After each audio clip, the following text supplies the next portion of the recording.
Today, we're diving into one of the biggest ideas in all of science, tree thinking. Seriously, this is a whole new way to look at the story of life on our planet. And once you see it, you're going to see the entire living world in a completely different light. So let's jump in.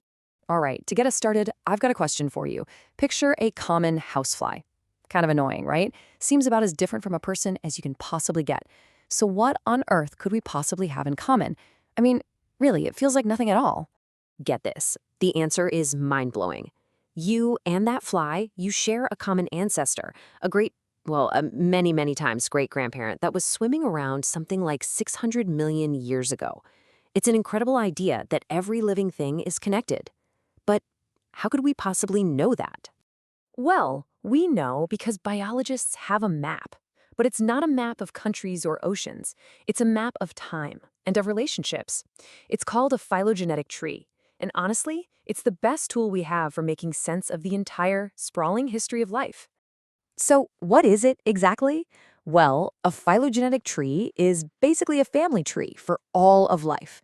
The most important thing to get right away is that it is not a ladder with simple stuff at the bottom and complex things like us at the top. No. Think of it more like a giant sprawling bush. Every tip of a branch is a species that's alive today, and every place two branches split, that's a common ancestor, the point where two new paths began. Here's a really cool way to visualize this. It's called the ancestry walk. Okay, so imagine you start walking backward through your own history, from you to your parents, your grandparents, their parents, and so on, generation by generation. Now picture a chimpanzee doing the exact same thing. Since we're related, our two paths are going to eventually meet up at one single individual. That's our most recent common ancestor. And this is where it all clicks. The whole idea of relatedness is just about how long that walk back in time is. For us and chimps, it's a pretty short walk, relatively speaking. But for a human and, say, a lily flower, that is a much, much longer journey deep into the past to find where our paths first split. Okay, so it's a neat idea, right? But why is it so important? Well, tree thinking isn't just a fun thought experiment. It's a core part of a modern biologist toolkit, and it's used to solve some incredibly important real-world problems. With tree thinking, scientists can finally organize the millions of species on Earth into one coherent system. They can use these trees to pinpoint when and how amazing new traits appeared, like when the ancestors of birds first evolved feathers.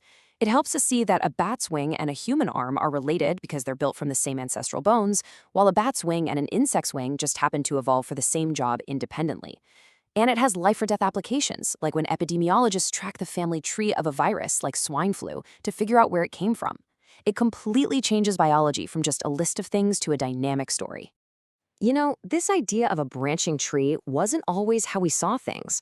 For a long, long time, people pictured life as a ladder, a great chain of being, always leading up to humans at the top. It took the genius of Charles Darwin to literally turn that ladder on its side and see it as a tree. Even in his private notebooks, way before he published his bombshell book, Darwin wasn't drawing ladders. He was sketching messy, branching trees. He knew instinctively that life didn't move in a straight line. It diversified. This famous quote from On the Origin of Species just shows how central that great tree idea was to his whole theory. And here's the real kicker. Darwin realized that if all life is connected through common ancestors, then evolution isn't just a theory, it's a logical necessity. I mean, think about it. If you and a mouse share a common ancestor from millions of years ago, then a ton of change of evolution must have happened along the two separate branches to get to you and that mouse today. The tree itself is the evidence. But even with Darwin's huge insight, that old ladder idea is incredibly stubborn.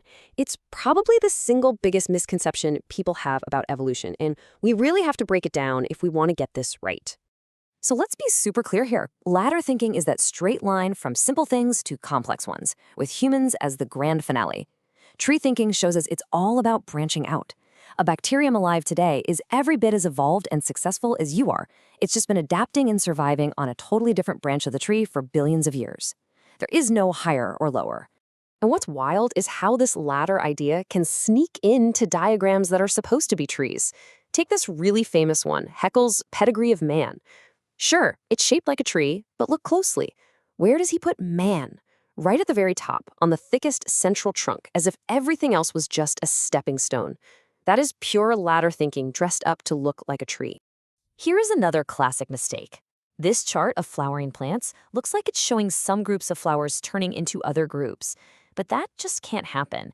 Think about it this way. Your cousin is not your great-grandparent, right? Of course not. You and your cousin share a grandparent. It's the exact same for species. A chimpanzee is not our ancestor. We're evolutionary cousins that share a common ancestor. So, to fight these old, misleading ideas, biologists came up with a much more rigorous system, a real science for building and reading the tree of life. It's a method that's specifically designed to force us to think in terms of trees, not ladders. That modern science is called phylogenetic systematics. It's based on three really clear ideas. One, there is a true single tree of life out there, and our job is to figure out what it looks like.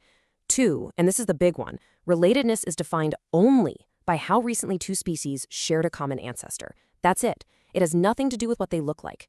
And three, the way we classify and name all life should just be a mirror of that family tree. And that really is why this all matters so much. Tree thinking is the tool that lets us appreciate both sides of life's story, the deep, ancient unity that connects us all, and the absolutely bewildering, beautiful diversity that has blossomed from those roots. So the tree of life isn't just some diagram in a book. It's a map. It's a way to understand our world and our place in it.